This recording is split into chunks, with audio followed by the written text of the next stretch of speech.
Film की शुरुआत में हमें बताया जाता है कि एक द्वीप है जिसका नाम वर्जिन आइलैंड है और ये द्वीप काफी चर्चा में है। और इस द्वीप पर सिर्फ लड़कियां रहती हैं और उन लड़कियों के पास एक जादुई क्रिस्टल है और उस जादुई क्रिस्टल की वजह से वो हमेशा जवान बनी रहती है। पर आज तक कभी कोई भी उस द्वीप को खोज नहीं सका है सिवाय एक शख्स के। पर वो शख्स भी कहीं रहस्यमयी तरीके से गायब हो गया था और अब तो लोग इसे सिर्फ एक अफवाह मानते हैं। पर कुछ लोग इसे अफवाह नहीं बल्कि सच मानते हैं और उन्हीं लोगों में से है मिस्टर पार्क, जो कि एक बड़े और रईस बिजनेसमैन है और वो सालों से उस द्वीप को खोजने की कोशिश कर रहे हैं क्योंकि वो उस क्रिस्टल को पाना चाहता है ताकि उसकी भी उम्र थम जाए और वो अमर हो जाए। पर आज तक मिस्टर पार्क की ये खोज सफल नहीं हुई है और वो हर बार एक नई टीम को समुद्र में उस द्वीप को खोजने के लिए भेजते हैं। मगर आज तक जितने भी लोगों की टीम मिस्टर पार्क ने वो द्वीप को खोजने के लिए भेजी है वो लोग कभी वापस ही नहीं लौटे हैं और इसीलिए कोई भी वर्जिन आइलैंड को ढूंढने के लिए अब मिस्टर पार्क की खोजी टीम में शामिल नहीं होना चाहता है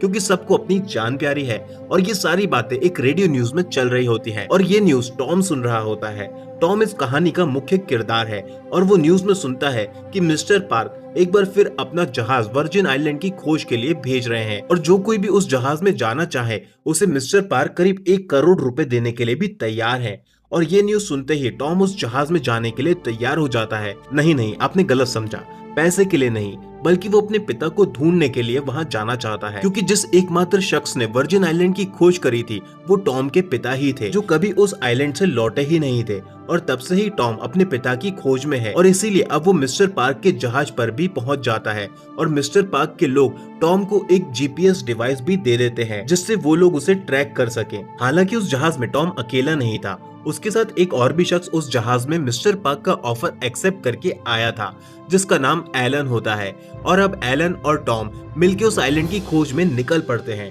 और इस सफर में धीरे धीरे दिन और फिर महीना और अब 2 महीने गुजर जाते हैं और अब टॉम और एलन काफी उदास दिखाई देते हैं क्योंकि उनका खाना भी अब खत्म पर था और आइलैंड का अब तक कोई भी अता पता नहीं था और न ही अब मिस्टर पार्क का वो जीपीएस अब काम कर रहा था और वो लोग रास्ता भी भटक चुके थे। पर तभी एक दिन अचानक से टॉम को उसके नजदीक पर एक आइलैंड दिखाई पड़ता है पर उन्हें ये नहीं पता होता कि यह आइलैंड क्या वर्जिन आइलैंड है या नहीं और अब वो आइलैंड पर जाना चाहते थे। पर तेज लहरों के चलते उन्हें अपना जहाज वहीं छोड़कर तैरकर उस आइलैंड पर जाना पड़ता है और जैसे ही वो लोग उस आइलैंड पर पहुंचते हैं तो वो देखते हैं कि कुछ लड़कियों ने उन्हें घेरा हुआ है। तभी एलन टॉम से पूछता है कि क्या वो लोग वर्जिन आइलैंड पर है। पर इससे पहले कि कोई कुछ कह पाता वो लड़कियां उन दोनों को बांधकर उनकी रानी के सामने उन्हें ले जाती है जिसका नाम पेट्रा था। और पेट्रा उन दोनों से आश्चर्य से पूछने लगती है कि वो लोग इस आइलैंड तक कैसे पहुंचे और साथ ही वो ये भी कहती है कि पिछले 500 साल में ऐसे बहुत ही कम लोग हुए हैं जो इस आइलैंड तक पहुंच सके हैं। तभी एलन कहता है क्या वाकई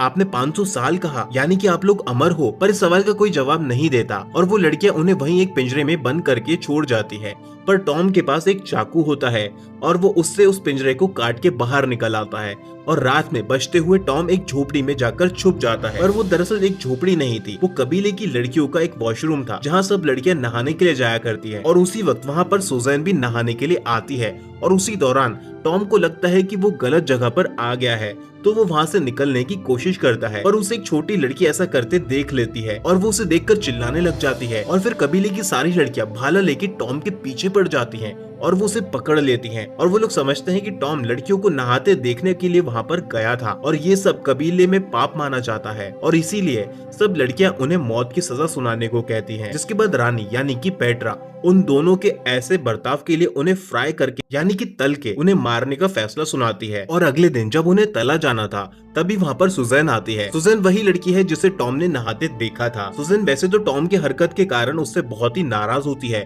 पर वो नहीं चाहती है कि उसके कारण किसी की भी जान जाए, इसीलिए वो उन दोनों को चुपके से खोल देती है ताकि वो लोग वहाँ से भाग जाए। पर वहाँ से भागते वक्त वो लोग द्वीप के नीचे एक जाल में फंस जाते हैं और एक बार फिर से पकड़े जाते हैं जिसके बाद उन्हें कबीले की पवित्र पेड़ पर लाया जाता है और एक बार फिर उन्हें बांधकर तलने की प्रक्रिया शुरू कर दी जाती है। पर तभी एक लड़की वहां आती है और पेट्रा को वो बताती है कि उनके कबीले की एक लड़की पानी में डूब रही है और फिर सभी लड़कियां वहां तट की तरफ चली जाती हैं। और उसी दौरान टॉम और एलन को उनके नजदीक एक जलती हुई लकड़ी दिखाई देती है जिससे वो किसी तरह से अपने हाथों में बंधी रस्सी को जलाकर खोल लेते हैं और वहां से भागने लगते हैं। पर तभी टॉम को लगता है कि चाहे जो भी हो उन्हें उन लड़कियों की मदद करनी चाहिए और फिर वो लोग तट पर चले जाते हैं और टॉम उस डूबती हुई लड़की को बचा लेता है और एलन उसके पेट में भरा पानी निकालता है और उसकी सांसें वापस लाने की कोशिश करता है और तभी उस लड़की को वापस होश भी आ जाता है और अब सभी लड़कियां उन दोनों लड़कों की बहादुरी की तारीफ करने लग जाती हैं। जिसके बाद एक बार फिर से पेट्रा के सामने उन लड़कों को लाया जाता है और अब सब चाहते हैं कि उनकी मौत की सजा खत्म कर दी जाए और उन्हें उनके इस नेक काम के लिए आजाद कर दिया जाए। और जिस लड़की को उन्होंने बचाया था वो भी एलन से काफी इम्प्रेस हो गई थी। वो भी उसकी सजा माफ करने को कहती है और पेट्रा भी उन्हें आजाद करने का इरादा बना रही होती है कि तभी वहाँ पर एक लड़की आके सबको बताती है कि उनके पवित्र पेड़ में आग लग गई है और ये आग उन लड़कों की वजह से लगी थी। जिसके बाद पेट्रा फिर एक बार उन लड़कों पर बिगड़ जाती है पर वो उन्हें उनके कबीले की लड़कियों की जान बचाने के एवज में एक मौका जरूर देती है और कहती है कि उनके पास 3 महीने का समय है और इस 3 महीने के समय के अंदर उन्हें उनके पवित्र पेड़ को वापस से हरा भरा करना होगा और ऐसा ना होने पर उन्हें मौत की सजा दी जाएगी। जिसके बाद वो दोनों उस पेड़ को ठीक करने में जुट जाते हैं और जैसे जैसे समय बीतता है वो उन लड़कियों के करीब होते चले जाते हैं और ऐसा इसलिए होता है क्योंकि वो लड़के उन लड़कियों की रोजमर्रा की जिंदगी में उनकी मदद करने लग गए थे और उन्हें वो मछली पकड़ना और सब्जियां उगाना भी सिखाते हैं। और जिस लड़की की जान उन लोगों ने बचाई थी वो लड़की अब एलन को चाहने लगी थी और एलन भी उस लड़की के प्यार में पड़ जाता है। दूसरी तरफ टॉम को सुजैन के पीछे एक सांप दिखाई देता है और वो तेजी से आके उस सांप से उसे बचा लेता है और अब टॉम देखता है कि उनका पेड़ भी वापस से ठीक होने लगा है और उसमें अब नई कोपले भी फूटने लगी थी, यानी कि उनकी मेहनत रंग ला रही थी। और उसी रात अब टॉम सुजैन के साथ द्वीप के किनारे घूम रहा होता है। तभी सुजैन टॉम को उनके कबीले की हिस्ट्री के बारे में बताती है। वो बताती है कि वो लोग एक डायन जनजाति से हैं जो पर्यावरण के बेहद ही करीब हुआ करते थे और उनके जीवन का मकसद उनके क्रिस्टल की रक्षा करना था। मगर समय के साथ दूसरी जनजाति के लोगों को उनके क्रिस्टल के बारे में पता चल गया था और उन लोगों ने उस क्रिस्टल को पाने के लालच में उनके कबीले पर आक्रमण करना शुरू कर दिया और धीरे धीरे करके उनके कबीले के सारे लोग मारे गए। पर उन्होंने एक छोटी लड़की को वो क्रिस्टल देकर एक नाव के जरिए वहाँ से भगा दिया था। जिसके बाद वो लड़की इस द्वीप पर आई और बंजर पड़े इस द्वीप पर क्रिस्टल का प्रभाव पड़ा और फिर से ये द्वीप जीवन से भर गया और एक हरा भरा द्वीप बन गया। और देखते ही देखते उनकी जनजाति फिर से फलने फूलने लगी और वो बताती है कि वो छोटी लड़की कोई और नहीं बल्कि कबीले की सरदार पेट्रा ही है। जिसके बाद टॉम भी उसे बताता है कि वो इस बीच पर उसके पिता को खोजता हुआ आया था जो आज से कई सालों पहले इस बीच पर आए थे। और सुजैन कहती है कि उसे याद है और वो जानती थी उसके पिता को, वो उसके पिता से मिली थी, वो एक अच्छे इंसान थे। पर अचानक से वो इस आइलैंड से भी कहीं पर गायब हो गए थे। और फिर वो टॉम को उस जगह पर ले जाती है जहाँ उन लोगों ने उसके डैड को आखिरी बार देखा था, जहाँ टॉम को एक चट्टान के नीचे उसके पिता का एक बक्सा मिलता है जिसमें एक डायरी भी थी। उसमें उसके पिता ने अपने इस आइलैंड पर बिताए उनके अच्छे पलों के बारे में बताया है। वो लिखते हैं कि यहाँ पर उन्हें बहुत प्यार मिला और कबीले के लोग बहुत ही नेक दिल है और पिछले हमलों में इस कबीले ने काफी कुछ खोया है और वो नहीं चाहते थे कि वापस इस कबीले के साथ वही सब हो जो उन्होंने पहले सहा है। इसीलिए वो यहाँ से चले गए थे और कबीले की रक्षा के लिए ही वो अपने घर भी वापस नहीं लौटे क्योंकि लोग जानते थे कि उन्हें ये द्वीप मिल चुका है और लोग उन्हें टॉर्चर कर इस द्वीप तक आने का जरिया बना सकते थे। और वो लिखते हैं कि मैं उम्मीद करता हूँ कि मेरा बेटा भी मेरे इस बलिदान को समझेगा। और अब ये डायरी पढ़कर टॉम काफी इमोशनल हो जाता है और वो भी अब ये फैसला करता है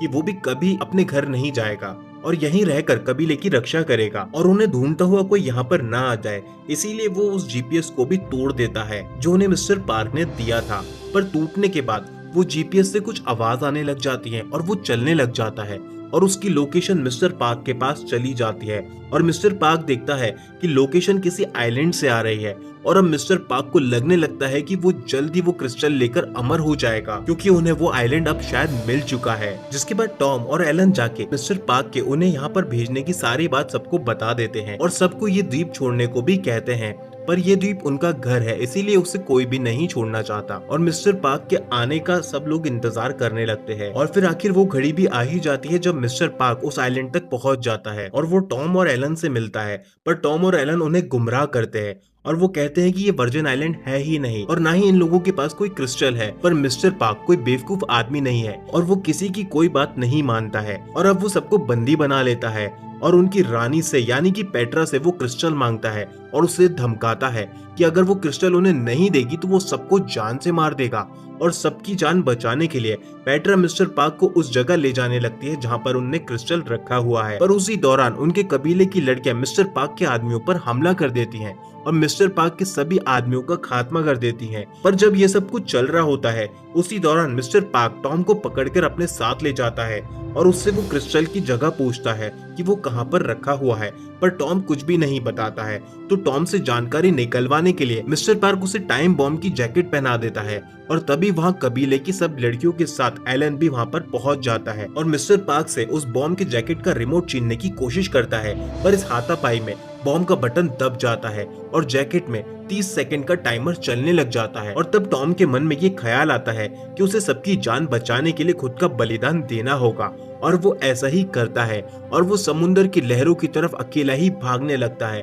और भागते भागते उसे कई सारे ख्याल भी आते हैं और उसे ये भी समझ आता है कि उसके पिता ने उनका बलिदान क्यों दिया था और इस कबीले से उसे कितना प्यार और सम्मान मिला है। और इसी के साथ वहाँ एक जोरदार धमाका होता है और वो बॉम्ब पानी में ही फट जाता है और इसी के साथ टॉम भी यहीं पर खत्म हो जाता है। पर वो सबकी जान बचा लेता है और अब तट के किनारे सुजैन को दिखाया जाता है जो टॉम के जाने से बहुत दुखी थी और रो रही थी। और उसके अगले ही सीन में दिखाया जाता है कि टॉम वापस से जाग जाता है और ऐसा लगता है कि आइलैंड और क्रिस्टल के जादू ने टॉम को उसके निस्वार्थ भाव के लिए एक और नई जिंदगी प्रदान की है। और इसी के साथ ये स्टोरी यहीं पर खत्म हो जाती है। इस मूवी का नाम वर्जिन आइलैंड है और ये एक चाइनीज मूवी है। उम्मीद करते हैं आपको कहानी पसंद आई होगी। तो वीडियो को लाइक शेयर करना ना भूलें और चैनल को सब्सक्राइब कर लें। तो जल्द मिलेंगे फिर एक और नई मूवी के साथ। तब तक के लिए goodbye and take care.